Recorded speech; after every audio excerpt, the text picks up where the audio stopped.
Hey everybody, Jonathan Broadbent here, your host of UnWoke.Academy and the Financial PMA with another weekly Wednesday. This short video that I'm about to air for you is hot off the presses. You're getting a sneak peek of this. I'm going to share my screen right now and let me highlight this.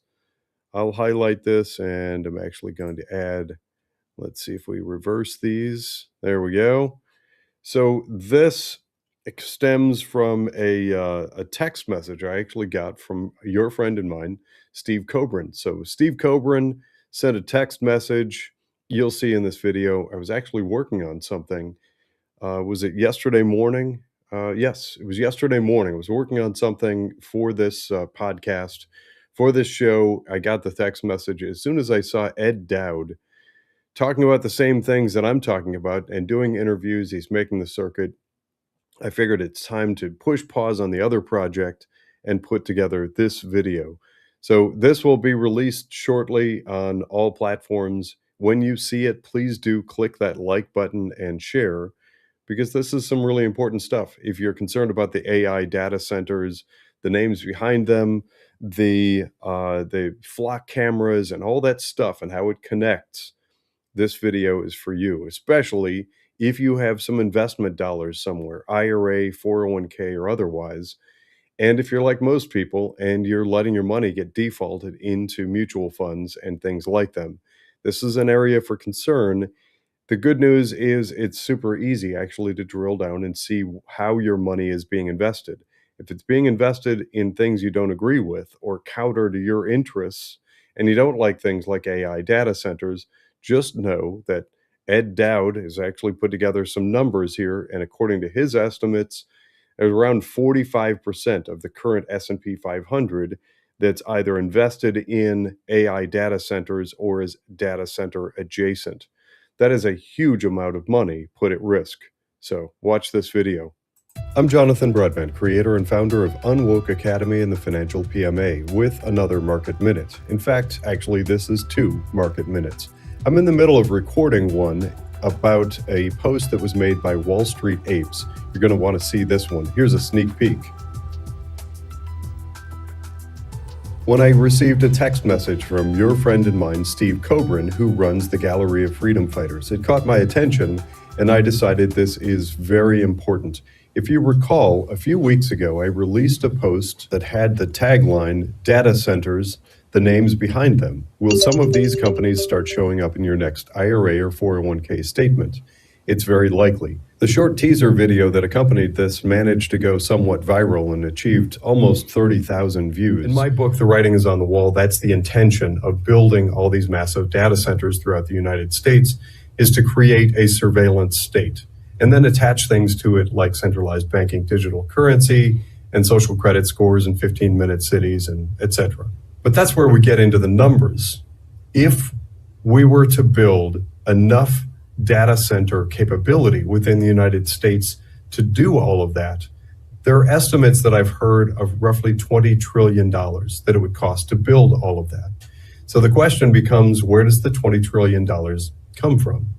The answer, very, very likely, is your portfolio. We saw during the woke years that Wall Street was perfectly willing to funnel your money, your IRA, 401k, and otherwise, into far left woke agenda.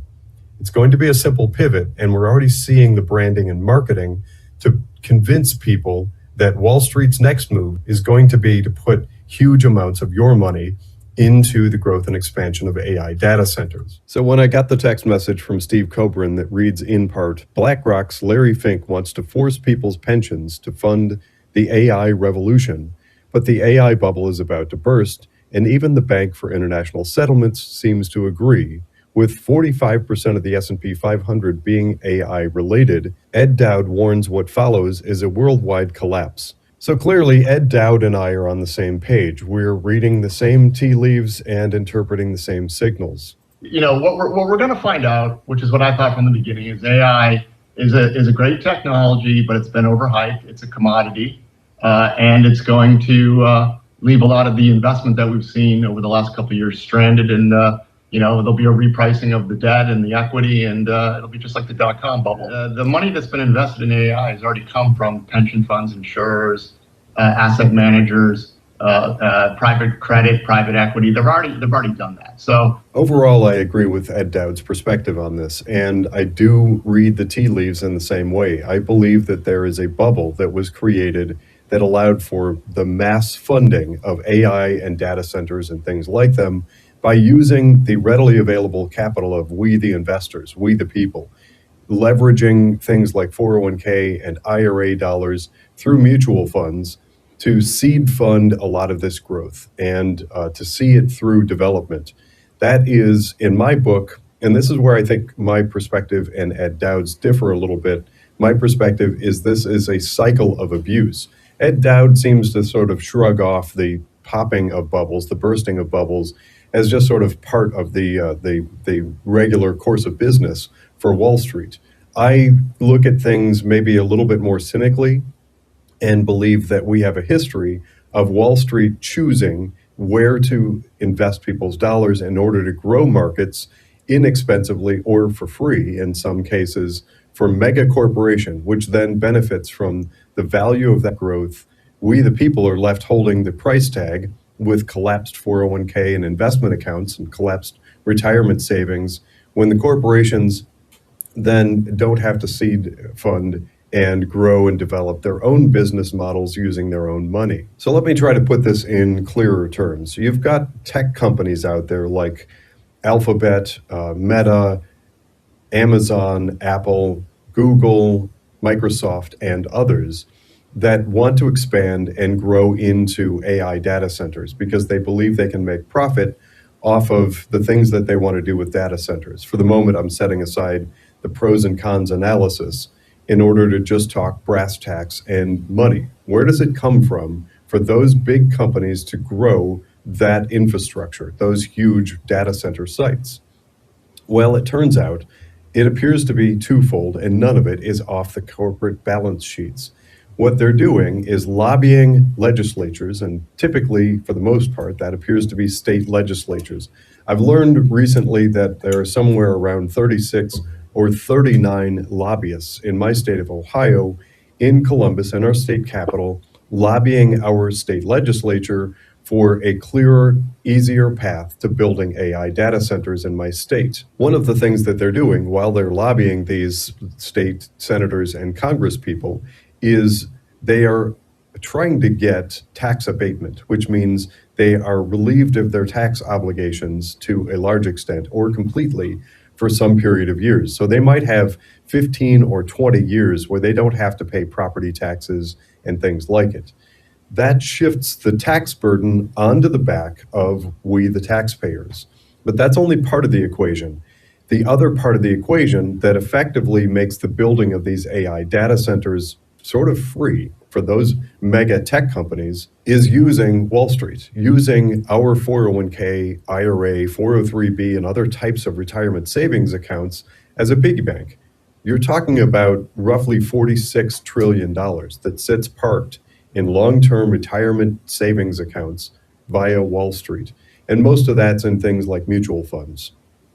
So what we're seeing happen here, and what Ed Dowd is referring to, is a lot of these money managers putting out the message to we the people, we the investors, don't worry, we got this. The next great investment is AI data centers. So let's shift trillions of dollars over and use your savings account as a vehicle to fund their growth. Now remember, it is possible, it's conceivable, that if these AI data centers are so robust and they're going to be such a wonderful thing for the businesses that want to build them, like Microsoft and Amazon and places like them, why aren't they using their own money? I think the answer is clear. Why use your own capital when you can leverage other people's? So while these data center builders have convinced many state legislatures that it's a-okay to build the darn things and get tax abatements, they've also convinced Wall Street that it's a great idea to shift huge amounts of money into investing in that infrastructure. Well, that puts all of us at risk. That puts our retirement savings at risk. That's the problem. This has been another Market Minute with your host, Jonathan Broadbent. Thanks for tuning in.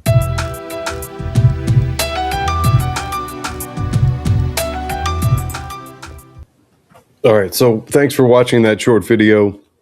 If you have any questions, post them on the social media platform that you're viewing this on, or feel free to email me at jonathan@unwokeinvesting.com. You can see the spelling of my first name, Jonathan, in the lower corner. Let me fix that. In the lower corner. So Jonathan@unwokeinvesting.com. Feel free to email me. I will try to get to your questions. If I answer questions publicly, you will be kept anonymous unless you implicitly give me authorization to use your name. But that you may find if you have questions, there are other people out there that may have the same questions. So I do like to try to answer those publicly. Again, of course, keeping you anonymous. So these are the concerns. There are plenty of people out there. There's a growing movement and a groundswell against these massive AI data centers. And I've even seen people putting yard signs out in their yard, no data centers, and there are people protesting at city council and county commissioners sorts of meetings, and they've got protest signs. Well, those same people may inadvertently, may unknowingly be allowing their money to invest in their growth. That's what we're calling out. So for a period of time, I was talking about, for a long period of time, actually, it was calling out the globalist bubble. That was the move of huge amounts of money from Wall Street into globalism and advocating for and funding globalism. We now have connected to that this push of huge dollars into funding AI data centers. So if you're one of those people that is even remotely concerned, even if you're not one of the people sticking yard signs and out with protest signs in front of county administration buildings, if you are at all concerned and maybe think that overfunding the rapid growth and expansion, and by the way, it's not just data centers. We've been covering the rapid materialization of these flock cameras. They seem to be popping up like weeds on poles everywhere, all over, absorbing information about traffic. These are connected. Centralized banking, digital currency, and the push to try and get that adopted, replacing the US dollar, the flock cameras, all of this stuff is interrelated. And our mission now here at UnWoke Academy is to call out not just the tech and the companies, but also a lot of the names behind them. So as we're exposing this, please don't allow yourself to be invested in it if you are like me and want to at least tap the brakes and potentially oppose it. So thanks for tuning in. This has been another weekly Wednesday. Don't forget to click that like button. And if you're not already, find UnWoke Academy on the platforms that you like best and follow us. Thanks for tuning in.